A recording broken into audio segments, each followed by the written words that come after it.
오늘 나눌 말씀은 사사기 21장 25절의 말씀입니다. 제목은 내게 왕이 계심으로입니다. 그때 이스라엘에 왕이 없으므로 사람이 각각 그 소견에 옳은 대로 행하였더라.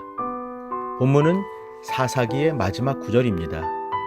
사사 시대를 한마디로 보여주는 대목이지요. 여호수아가 죽은 후부터 사무엘이 등장할 때까지 약 200년이 넘는 시기를 평가한 말씀은 아주 냉혹합니다. 그 시절에는 이스라엘에 왕이 없었고 그래서 각 사람이 그 마음이 끌리는 대로 법 없이 행했다는 것입니다. 물론 당시에는 모세나 여호수아 같은 민족의 지도자가 없었고 사사기 기자가 마음에 품었을 것이 분명한 다윗과 같은 훌륭한 왕도 없었습니다. 이때 우리는 고민해 봐야 합니다. 그렇다면 이스라엘에는 이스라엘을 이스라엘 되게 하신 하나님이 안 계셨다는 말인가? 당시 이스라엘은 지파 공동체였습니다. 이전 시대 모세와 여호수아 때는 12지파 곧 민족을 아우르는 이스라엘 총회로 존재했지요. 이때 우리는 지도자들의 믿음에 주목해야 합니다. 모세와 여호수아는 하나님 앞에서 신발을 벗은 주의 종과 하나님의 사람의 삶을 살아냈습니다. 그들의 마음의 중심에는 주인이 계셨습니다. 왕이 분명했지요. 하나님이 왕이 되심으로 불완전한 자신의 소견보다는 완전하신 왕의 뜻을 받드는 삶으로 승리했던 것입니다. 그러나 지파 공동체인 사사기 당시 이스라엘에는 왕이 안 계셨습니다. 그야말로 왕 없는 광야 같은 삶을 살았던 것입니다.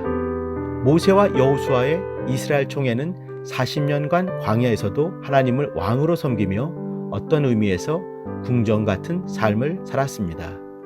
다윗은 사울에게 쫓겨다니면서 엔게디 광야와 아둘람 굴 속에서 숨을 죽이며 삶과 죽음의 경각 중에도 여호와는 나의 목자시니 라고 노래하며 부족함이 없는 삶을 살았습니다.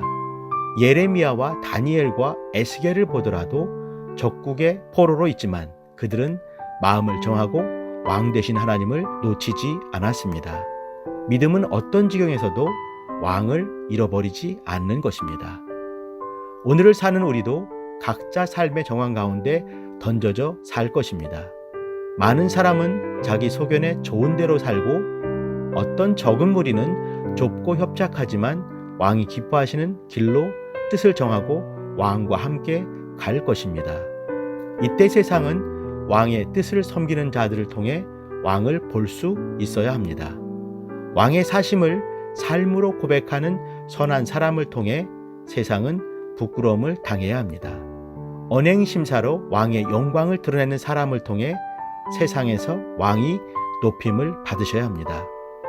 이스라엘의 지파 공동체가 잃어버린 하나님의 왕 되심을 회복한 순전한 주의 사람 되시기를 주의 이름으로 축복합니다. 기도하십니다. 하나님 아버지, 왕을 상실한 주인 없는 두려운 시대에 살고 있지만 우리에게는 영원하신 왕이 계심을 알게 해주셔서 감사합니다. 오늘 하루도 주인 되신 주님을 드러내는 정직한 삶을 살게 도와주세요. 주님의 뜻과 반하지 않고 주의 뜻을 받드는 겸손한 시간들을 누리게 인도해 주세요. 예수 이름으로 기도합니다. 아멘.